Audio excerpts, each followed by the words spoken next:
The letter bore the ominous seal of the Tiwakan army. Its message was direct. To the Princess of Nauk Castle. The commander of the Tiwakan army extends his proposal of marriage. I have waited a full fortnight, and now request your answer. Liene Arsac, the Princess of Nauk, read the words aloud to her court. The response was immediate and heated. Princess, surely you do not intend to accept this proposal, exclaimed one of her advisers, his face flushed with indignation. These savages know nothing of decency. The audacity to propose, especially knowing you already have a worthy suitor. Liene's gaze remained steady, though her voice betrayed the weight of her thoughts. What choice do I have if I refuse? You all know we lack the strength to drive them back. Sir Whereas, one of her most loyal knights, stepped forward with a determined expression. No, Princess. We can still fight. For you, I am ready to lay down my life. But Liene's eyes reflected the grim reality they all faced. For half a month, the Tiwakan army had encircled the castle under the guise of a proposal. Supply routes were cut off, and their food and water had long been depleted. Her people were weary, their spirits broken. The Tiwakan were no ordinary enemy. They were a ruthless band of mercenaries with a reputation that spanned across the continent. No nation, not even Leaks, the largest kingdom, dared to stand against them. Even Leaks, Liene said quietly, was forced into submission, signing a humiliating peace treaty. To the Tiwakan, our crumbling kingdom is nothing but a game, a rabbit hunt for their amusement. To fight back would be hopeless. If we wait any longer, everyone inside these walls will starve to death. Her court erupted in protests. Princess, you don't understand how monstrous they can be, one cried. Another voice quivered with fear. They say the Tiwakan are godless, forsaken by the divine. Liene closed her eyes, the weight of their words pressing heavily upon her. I know. I've heard the rumors. But they wouldn't have proposed if they intended to kill me outright. Have you forgotten about Sir Klinefelter? Another advisor asked, desperation in his tone. Your true love promised to return with reinforcements from the kingdom of Shurka. Yet that day has long passed, and House Klinefelter remained silent. The room fell quiet as the grim truth settled over them. Time was running out. As the bearer of the Arsac bloodline, Liene knew her duty was to protect Nauk at all costs, even if it meant accepting the Tiwakan commander's proposal. I shall send my reply, she declared, her voice resolute. Hours later, Liene stood near the castle walls, waiting for her would-be fiancé. How does one arrive late to a proposal meeting, she muttered. Clearly, manners are as foreign to these men as civilization itself. Yet, she couldn't deny the extra time gave her a chance to prepare herself for what lay ahead. The stories about Lord Tiwakan, the man she was about to meet, swirled in her mind. Born of the god of war and a mortal woman, he was cursed by the god of death. The earth itself, they said, rejected his flesh, leaving him with a body that could not perish on the battlefield. His reputation for brutality was legendary, and Liene steeled herself against the fear creeping into her heart. This was more than a proposal, it was a negotiation. Whatever he demanded, she had to be cautious not to give away too much. For the sake of Nauk, she needed to tread carefully. In the stillness of the chamber, an attendant's voice broke through the tense silence. Princess, I hear swords clashing. Liene blinked in confusion. Pardon? It's the sound of swords and screaming, the attendant said urgently. Those are not the noises of training or dueling. Princess, could it be? Sir Klinefelter must have returned. He must have brought reinforcements and is attacking the Tiwakan. Liene's heart leapt. He's returned. Does this mean I don't have to accept the proposals? Indeed, Princess. But first, we must get you somewhere safe. We'll regroup and assess the situation once it's clearer, the attendant urged, guiding her toward safety. The Tiwakan forces will be too preoccupied to notice your absence. As they moved, Liene's breath caught when a man appeared suddenly before them. He was tall, dark, and imposing, his presence commanding attention. His bloodied armor and piercing gaze spoke of countless battles. The The very air around him seemed heavy with menace, yet there was an unsettling beauty in his ruggedness. "My apologies for being late, Princess of Nauk," the man said, his deep voice reverberating in the chamber. Liene's stomach churned. This man, could he be the bastard son of the god of war? She struggled to steady herself, reminding herself not to let fear cloud her judgment. This was not the time to falter. "I had some pressing matters to attend to," he continued, his tone almost casual. "Please have a seat." Gathering her composure, Liene met his gaze. "I am honored to meet you, Lord Tiwakan. Might I ask why you kept me waiting?" "There was an ambush," he replied. "It has been dealt with." As if on cue, one of his men stepped forward, presenting a bloodied sword. Liene's heart sank as recognition struck her like a blow. It was Sir Kleinfelter's sword. "Then is he," she whispered, the unspoken question hanging in the air. Lord Tiwakan answered coldly, along with the reinforcements and the knights who followed him, "Your would-be saviors are no more. As you can see, the ambush has been resolved. Now, Princess, what is your response to my proposals?" Panic clawed at her chest. She needed to think quickly. She could feel the predator-like calculation behind his gaze, a man who savored dismantling his opponents before delivering the final blow. "I would first like to ask for proper manners, Lord Tiwakan," Liene said, her voice firm despite her trembling hands. "In Nauk, one does not brandish a blade when discussing marriage." Lord Tiwakan arched a brow but relented. "Manners, you say? Very well. I had no intention of disrespecting you. I merely wanted to show you something." He gestured toward the sword. "The one who wielded this must have been the reason for your hesitation. But he no longer exists. So, what is your answer?" Liene's thoughts raced. "He knows everything about the ambush, about who that sword belonged to. He's not here to merely marry me. He's here to destroy everything Nauk stands for." His intentions were clear: to conquer her kingdom in its entirety, piece by piece, like a beast savoring its prey before devouring it. Summoning every ounce of her wits, she replied, "Lord Tiwakan, the owner of that sword was none other than the knight commander of House Arsac, and my beloved." Tiwakan's expression did not waver, but his silence encouraged her to continue. "What's more, I have already shared a bed with him. And now, I bear his child." The room seemed to freeze. Her gamble was reckless, but she prayed it would work. "Do you still wish to propose to me, knowing this?" A flicker of interest crossed Tiwakan's face. "A child, you say?" He tilted his head, his gaze sharp and calculating. "If I accept that this child shall rule Nauk, will you marry me?" Liene's breath hitched. "Pardon?" Tiwakan leaned closer, his tone colder than before. "Then bear him. But know this." His unfinished words hung ominously, leaving Liene to wonder what price she had just agreed to pay. Lord Tiwakan's voice was firm as he looked at Liene. "Bear him," he said, referring to the child she claimed to carry. "But know this, I shall have you, Princess." Extending his hand toward her, he added, "Let me see you off." Caught off guard by the gesture, Liene hesitated. "I'm unaccustomed to such courtesies," she said cautiously. "Please excuse me this once." "You'll get used to it," he replied with a faint smirk. "I'm sure." Tentatively, she placed her hand in his. The warmth of his grasp startled her. "You're hurt," she noted, trying to mask her unease. "Pardon?" His tone was low but unreadable. "Thank you for accepting my hand," he said, his eyes fixed on hers.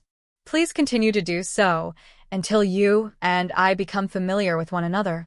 Before she could respond, he released her hand. "Farewell," he said as he turned to leave. "We shall meet again." As he departed, one of his advisors, Firmos, couldn't suppress his curiosity any longer. "What on earth are you thinking, my lord?" he asked in disbelief. "A child? I thought your goal was to take over Nauk. Weren't you trying to avoid bloodshed by proposing instead? Or was I mistaken?" "You're not mistaken," Tiwakan replied calmly. "I do want Nauk." "Then you should retract any compromise regarding the heir," Firmos insisted. "An illegitimate child could sow discord in the future. They have no choice but to accept whatever we demand." Tiwakan's gaze turned cold. But she, he said deliberately, is one of the things I want to possess. Firmos froze. I beg your pardon? The Princess of Nauk. You mean you want a woman? His voice wavered. Disbelief etched across his face. You, who have shown such indifference toward women that it's sparked absurd rumors about you. A woman you hadn't even properly seen until today? But you're not one to be swayed by a pretty face. Why now? Why her? This proposal, Tiwakan replied, his tone measured, is akin to a raid. It's not as if I can force her if her heart belongs to another. Nor do I intend to. The child doesn't concern me. Firmos hesitated before speaking again, his voice tinged with uncertainty. Why do you speak as if you've loved her for a long time? Don't tell me you're honestly after the princess's heart. Surely there's another reason. Tiwakan's expression darkened. I simply intend to take what's mine. It was always mine to begin with. Pardon? Firmos asked, stunned. You mean, Nauk? Tiwakan didn't answer immediately, leaving Firmos to wrestle with his thoughts. Why would he choose that impoverished land after so many battles? Could this be related to something about his past that I don't yet know? Noticing Firmos's contemplative look, Tiwakan cut him off. Firmos, enough. I can hear your mind turning. If there's something you need to know, I'll tell you. Do not pry. Understanding his place, Firmos bowed. As you wish, my lord. Meanwhile, Liene was deep in thought. Her mind wandered to her past relationship with Sir Kleinfelter. My uncle may have insisted on the engagement, she reflected, but my affections for him were never genuine. I never permitted him anything beyond a kiss, she murmured to herself. Our relationship was nothing more than a compromise, a transaction. Just as House Kleinfelter coveted royal power and forced the engagement upon me, I, too, sought to use their strength to my advantage. She closed her eyes, her resolve hardening. Even after his death, I am still using him. Liene tried to steady herself, her thoughts racing. Relax. There will be a way to hide the truth about the child, she reassured herself. But doubts crept in. Can I really deceive him? She shuddered, recalling his piercing, predatory eyes, sharp and intense, like a beast's. They radiated cruelty, fierceness, and untamed power. Princess. Princess, are you listening? A voice broke through her thoughts. Oh, yes, she replied quickly, snapping back to reality. Please continue, Sir Mashallow. As I was saying, he resumed, we've managed to secure just enough supplies to last 3 months. That's only because I've cut back on every possible expense. Liene nodded.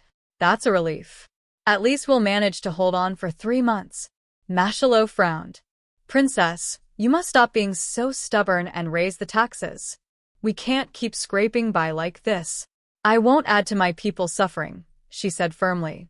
A drought that has lasted over 20 years won't end overnight. We will find another way. Mashallow sighed, frustration evident. Our revenue continues to dwindle year by year. I thought at least this year's trade deals would allow us to afford 3 meals a day. If only those Tiwakans hadn't surrounded us. Liene's expression tightened. Accepting Lord Tiwakan's proposal may have been hasty, but it was necessary, she thought grimly. Without it, our numbers would be far worse. Still, Mashallow persisted. You should have consulted with the House of Kleinfelter first, he said. Here we go again, she thought. I will discuss the funeral arrangements with them, she replied. Lord Tiwakan said they would return Sir Kleinfelter's body today. Inform the family to wait. The royal family must observe an official mourning period. He was the heir of House Kleinfelter after all. Mashallow hesitated. But princess, that could be seen as disrespectful to your new fiancé. I will speak with Lord Tiwakan, she said, her tone final. Mashallow muttered under his breath. To speak of respect with savages? The Grand Chancellor will be in an uproar. Liene's eyes narrowed. Grand Chancellor Lyndon Kleinfelter, she thought bitterly. He must be livid over the situation by now. He was likely planning to exploit Nauk by forcing his nephew to marry me, only to see his plans crumble. That concludes my report, Princess, Mashallow said with a bow. I'll take my leave now. As he exited, Liene reflected on the situation. The Kleinfelter family has been intertwined with Nauk's history since the days of the late king. Neglecting them will come with a steep price. She sighed deeply. Even in mourning, there is no respite from these political games. The sound of movement outside drew her attention. The bodies should be here soon. I should change into my morning dress. But then she stopped herself. No. Lord Tiwakan said he would personally handle it. I should wear something to welcome him. She frowned, catching herself. Why am I trying to please Lord Tiwakan when Sir Kleinfelter is dead? I was a selfish and cold lover to the bitter end. Nanny, she called softly. Yes, princess? I brought the finest dress I could find, her nanny said hesitantly. But must you really go through with this? Those barbarians don't deserve such a welcome. Liene sighed. We still need to maintain decorum. Don't try to present me too well, the nanny added. They are unworthy of such a beautiful sight. Her nanny's words stung. Is he not the enemy who took your beloved's life? The older woman pressed. I know how you feel, Nanny, Liene said quietly. But that's enough. She turned to another attendant. Madame Flambert? Yes, princess? Sir Kleinfelter is dead, and I am now betrothed to Lord Tiwakan. It would be disrespectful to both him and me for you to speak of Sir Kleinfelter again. The room fell silent. Of course, Your Highness, Madame Flambert murmured, bowing. Oh, and one more thing, Liene added. Yes. I am with child, she admitted softly. I haven't told anyone yet, but, she lowered her voice. Keep this between us. How long until I start showings? Well, Madame Flambert started hesitantly, but the conversation was cut short by the arrival of a guard at the door. Your Highness, the leader of Tiwakan has arrived at the city gates. The Tiwakan envoy stood before Liene, speaking with measured deference. We've brought the bodies as you requested, without any defilement. Consider it a small gift from us, Princess, for accepting our proposal. Liene's thoughts turned bitter. The first gift from my fiancé, a corpse.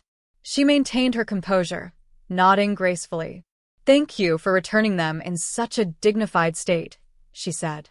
Her gaze shifted to the coffins. You even had them placed in proper coffins.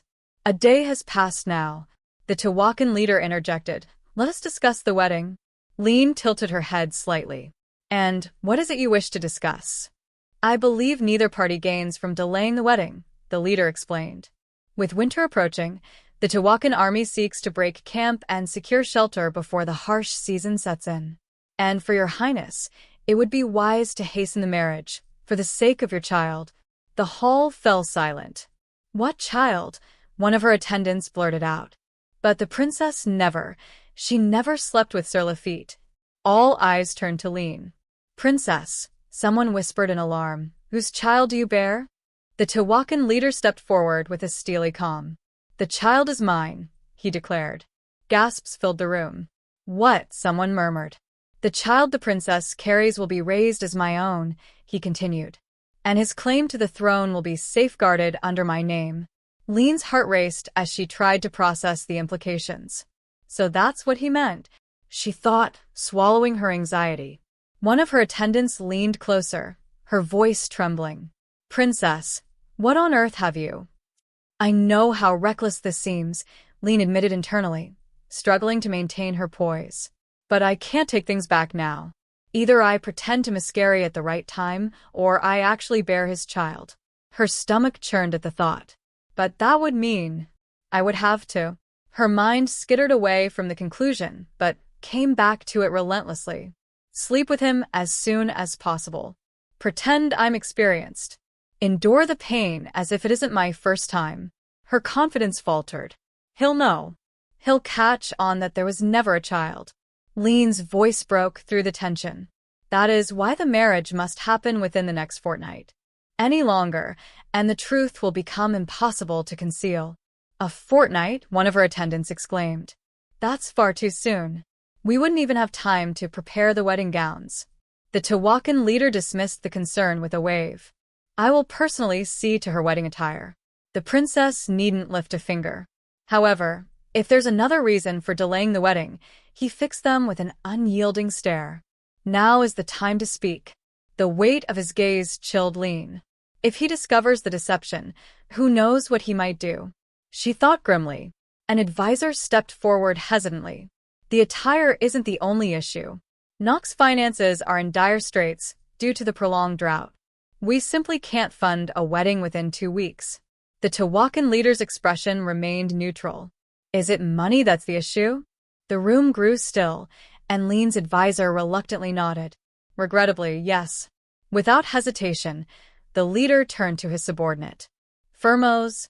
Yes, my lord. The subordinate handed over a small chest brimming with gold.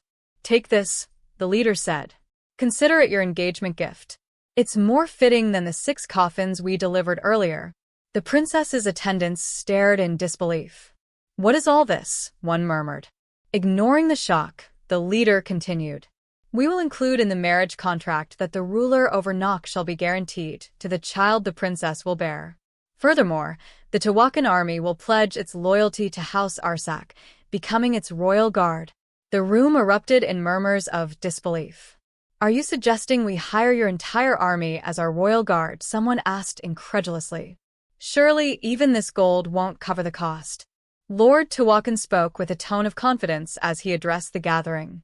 Fear not. The expenses for this arrangement will also be covered by me. If Tiwakan's forces become Arsac soldiers, Nauk will rise as the strongest bastion among the 5 southern kingdoms. This ensures Nauk's survival and solidifies my child's rightful claim to the throne. Liene's thoughts churned. Loyalty sworn to the House of Arsac, and shouldering the immense cost of hiring his own army. Why would he offer a deal that humiliates him while bringing no apparent benefit? She studied him carefully. Your terms, they sound too good to be true. How can I trust this? His reply was calm and direct. I have no reason to deceive my betrothed. Liene's doubts lingered. Unless he harbors some hidden motive, why would he do this? Nauk doesn't need such excessive forces. No one in their right mind would covet this barren, impoverished land. Lord Tiwakan's voice broke her train of thought. What of the knight commander of House Arsac? She froze. Pardon? Sir Kleinfelter, he clarified. There will always be those who seek to invade, whether it's Nauk thereafter or you, princess. The implications left her uneasy. May I discuss accommodations for the Tiwakan army with your attendants in detail? He asked, his tone practical. She nodded mechanically. This way. As they walked, Liene felt suffocated by his presence. Would stepping outside help? Sensing her unease, he offered gently, Would you like to go for a walk? She hesitated before nodding. Of course. Let's head to the castle gardens. The stroll began, but Liene couldn't shake her discomfort. Walking beside Lord Tiwakan felt like pacing beside a bear. His sheer size and presence were overwhelming. Is that why I'm so tense around him? She wondered. Her gaze briefly flickered to his arms. They seemed so solid. His voice startled her. Haven't you been applying medicine? Pardon? She asked, confused. He gestured to her arm. More scars, I see. What happened this time? You must take better care of yourself, princess. His concern caught her off guard. I'm fine, she insisted, though her voice wavered. From now on, every one of your wounds will be my responsibility, he declared with quiet resolve. Liene stepped back slightly. Why don't we just continue our walk, she said hurriedly. The garden is this way. Her thoughts spiraled. Take care of myself? As if he isn't the greatest danger I face. Was I wrong to suggest walking here? What if he thinks I'm mocking him? She gestured around the garden, its former beauty marred by neglect.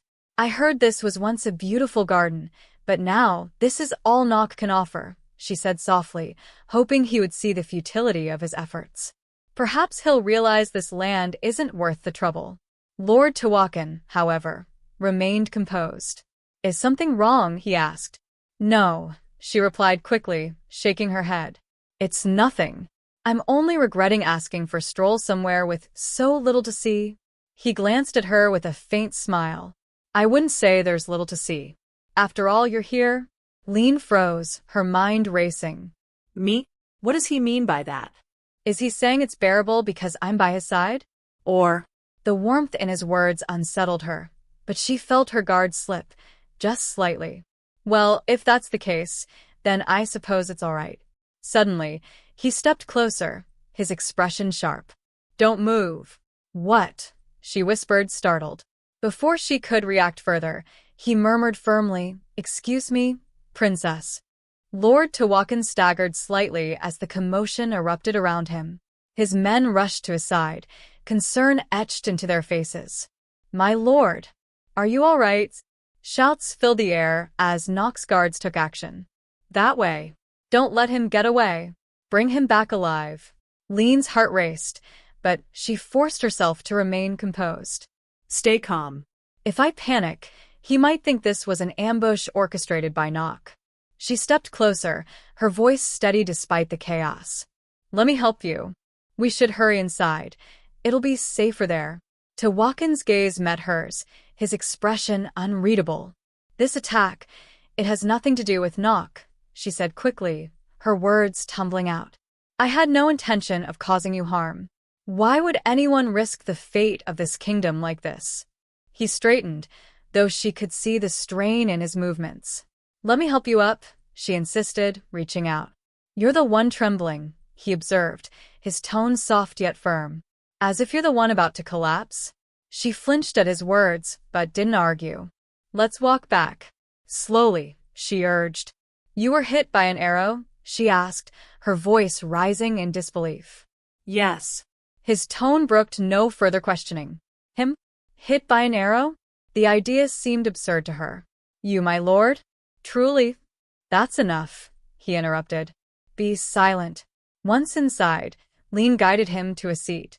Please sit. You still look like you might faint. Tiwakan waved off her concern. No.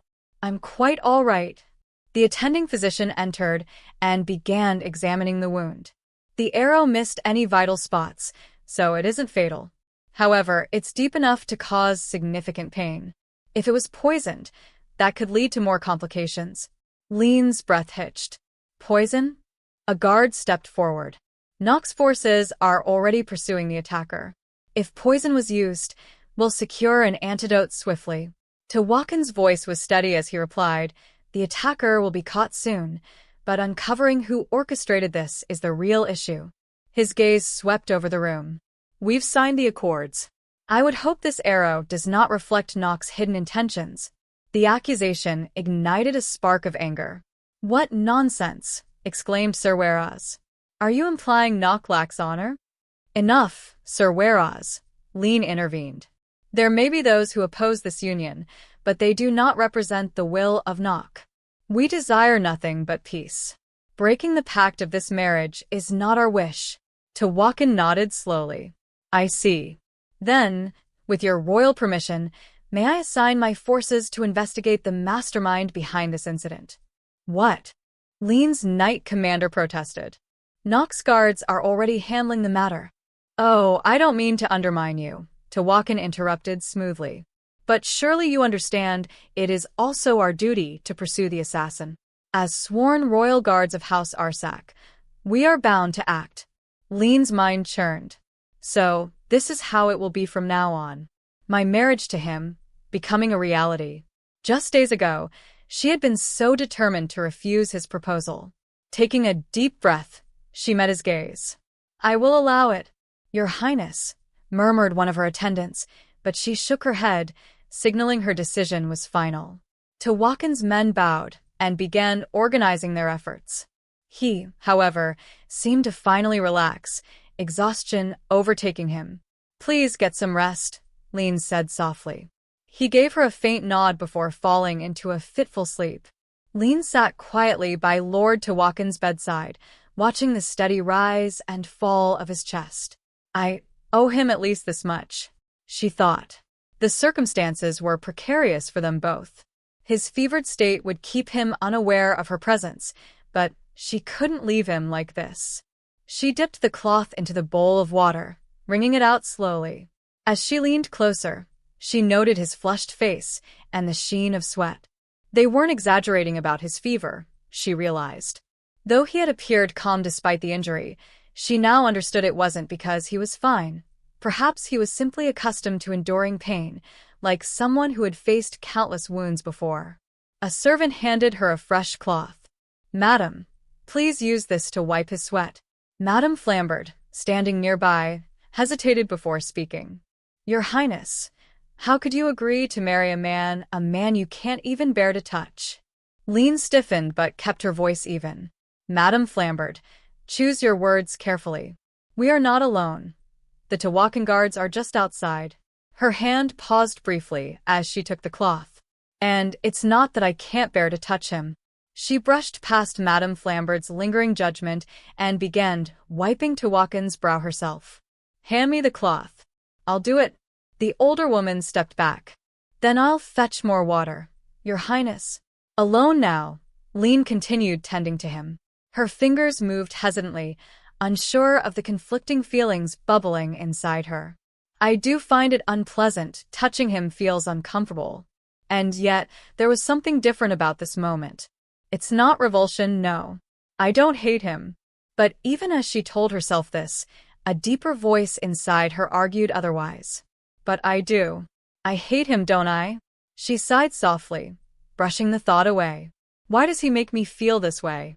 Why can't I figure out why I hate him, or even what it is I hate about him?" The weight of her uncertainty pressed down, making her heart race. Maybe it's not hate at all. Maybe it's something else, unease. Her musings were interrupted by a low voice, rough but unmistakable. "I don't find you uneasy at all, Princess." Her hand froze, the cloth slipping from her grasp. "If you do not find touching me unbearable," he continued, his gaze heavy despite the fever, "then to what extent does it trouble you?" Liene's breath hitched, her cheeks warming as realization struck. He was awake. Liene froze as Lord Tiwakan stirred, his fever-bright eyes meeting hers. "Ah, you're awake," she asked cautiously. "When did? How much did you hear?" His lips curled into a faint smirk. "From the part where you said touching me isn't unbearable." Her pulse quickened, unsure whether it was his fever or sincerity driving his words. "You're running a high fever," she said firmly. "Enough talking. Please rest." "Perhaps some medicine." "I know I have a fever," he interrupted. "But then, how's this?" He raised a hand, brushing her arm lightly. "Tell me, Princess, is this bearable?" Liene flinched as his touch moved higher. "And here?" he asked, his tone challenging yet low.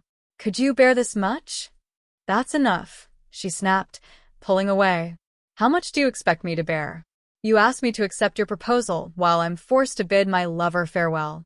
And yet you still want me to show affection and passion as though we are lovers." Lord Tiwakan's expression softened, though the intensity in his eyes remained. "Honestly, I'm not entirely sure what I want," he admitted. "But one thing I do know. I couldn't lose you to anyone else." His voice dropped. "Would a kiss be too much?" Liene stiffened. "Yes, "You cannot refuse me forever," he said, leaning closer. "I am no longer merely a suitor but your betrothed. Tell me, what can I do to gain your permission?" She hesitated, her mind racing. His words felt muddled, likely clouded by his fever. But his sincerity was hard to ignore. Finally, she met his gaze. "Promise me one thing," she said quietly. His brow lifted. "Go on. If you seek to claim Nauk, then do so to possess it, but nothing more. Swear to me you will not break it, nor destroy it." "And in return for that promise?" he asked, his voice steady despite his obvious exhaustion. I will ensure this marriage is no illusion but something real and enduring," she replied, her voice trembling. "I will pledge to long for you, Lord Tiwakan, with all my heart." He nodded slowly. "Very well. If I had wanted to destroy Nauk, I would have done so from the start. Instead of proposing to you?" Her chest tightened. No. "I mustn't be confused. These are just the words of a man clouded by fever, desires that will fade once the fever subsides." Liene steeled herself, brushing his hand away. "Forgive me, Lord Tiwakan. I've forgotten that you're still unwell. I should take my leave and let you rest. I wish you a swift recovery." She turned and headed toward the door, the creak of its hinges breaking the silence. I'll get better soon, he murmured behind her. Now that I know I don't need this fever as an excuse. Good night. As she closed the door behind her, she clenched her fists, her emotions swirling. May he keep his promise, fevered words or not. And even when he sees through my lies, may he desire me all the same. Later that night, she wandered through the castle grounds, her thoughts unsettled. Her steps led her to the location where the assassin's arrow had struck. Something about the area seemed off. Princess, she turned sharply, startled by the familiar voice. Sir Whereas? What brings you here at this hour? Show, he cautioned, glancing around. Keep your voice down. I came alone, but there's no telling if someone's following. What is it? She asked, lowering her voice. There's something urgent you must know, he said, stepping closer. From his hand, he held out a small object. Do you recognize this? Her eyes widened as she saw the tassel. This is Sir Kleinfelter's. Yes, Whereas confirmed grimly. It must have fallen recently. We found it while tracking the path of the assassin. Her breath caught. Then the one who shot that arrow. Whereas nodded, his expression heavy with implication. Was none other than Sir Kleinfelter. Sir Kleinfelter? Liene murmured in disbelief. Her thoughts raced as she tried to process the news. Princess, are you all right? Whereas asked, his voice full of concern. Liene shook her head, her voice barely a whisper. No. I'm not. Is it truly possible that he's alive?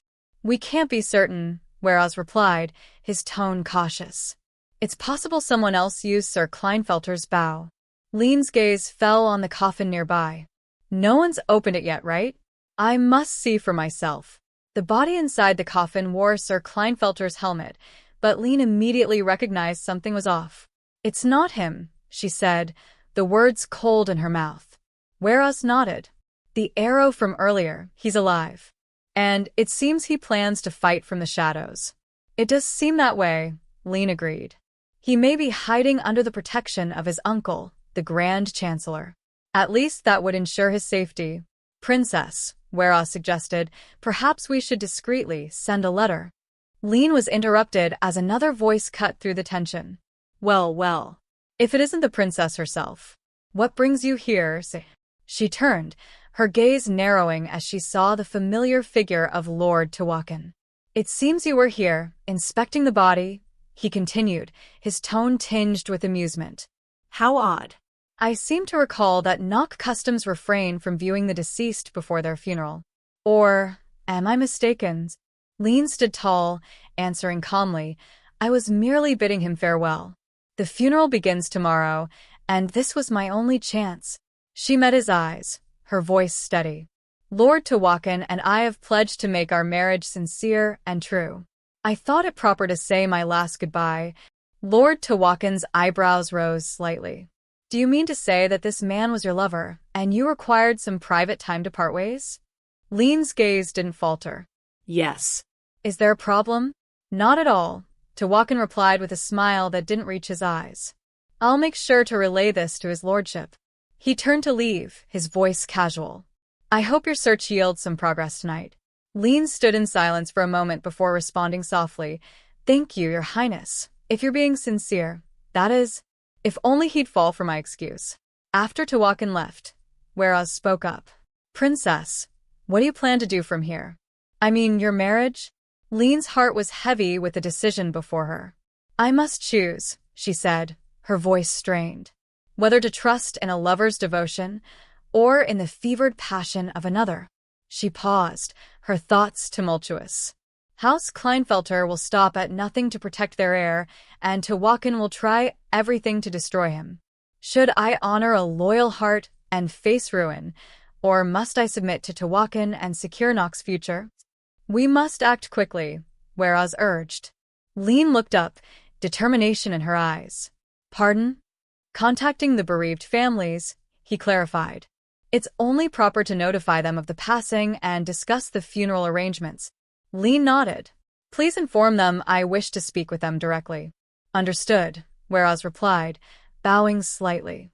But princess, if they suspect something...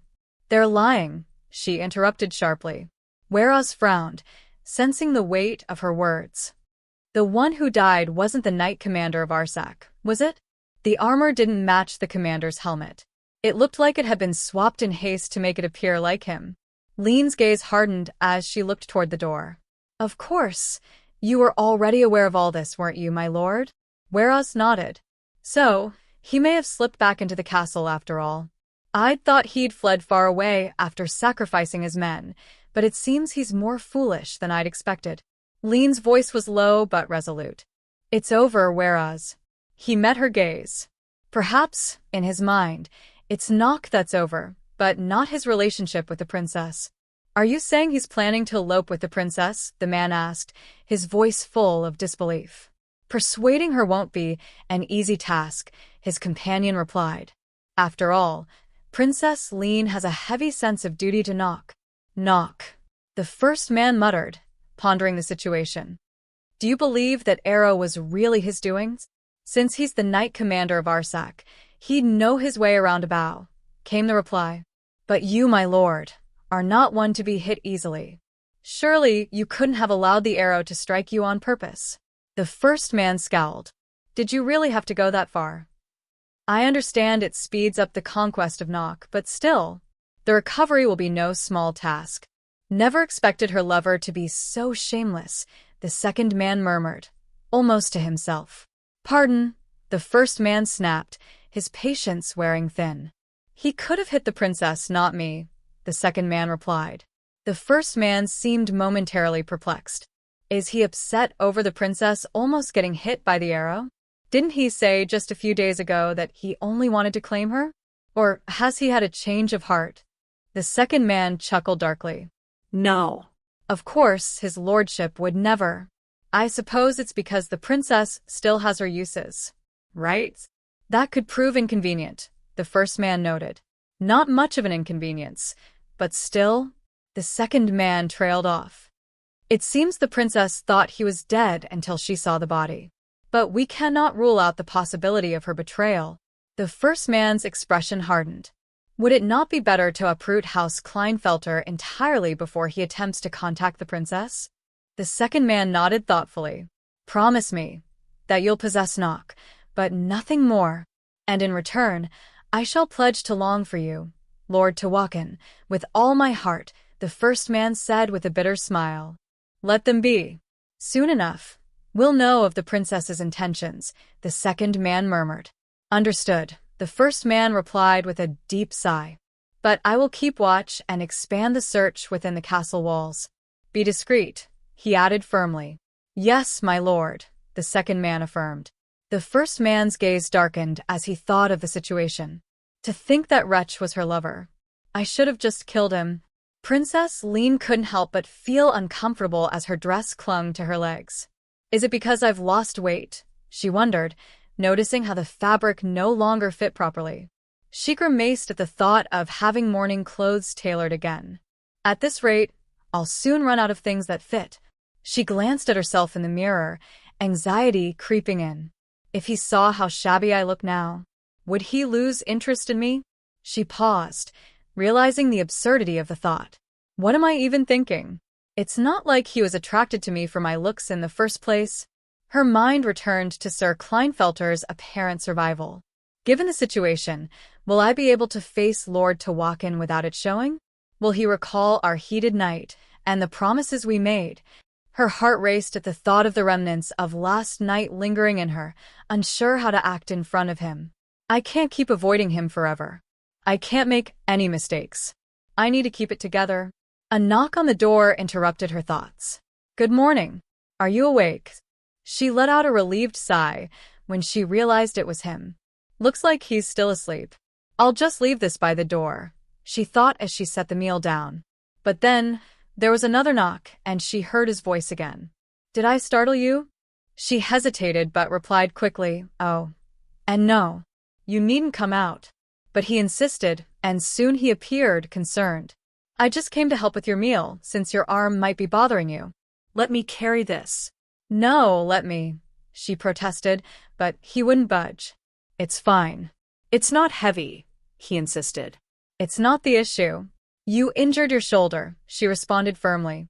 Her words made him pause, and there was a moment of silence before he spoke again. Are you worried about my injury? Yes, I am, she admitted, her voice soft but genuine. I'm worried as well, he replied, but then his gaze shifted. But I wasn't talking about my injury. I was talking about your dress. Her face flushed with embarrassment. Pardon? His concern was evident. Your Highness, is that the only dress you have? Well, she faltered, realizing the situation. I guess he wasn't alone. She quickly excused herself, adding, Please forgive me for asking, but must you wear that dress?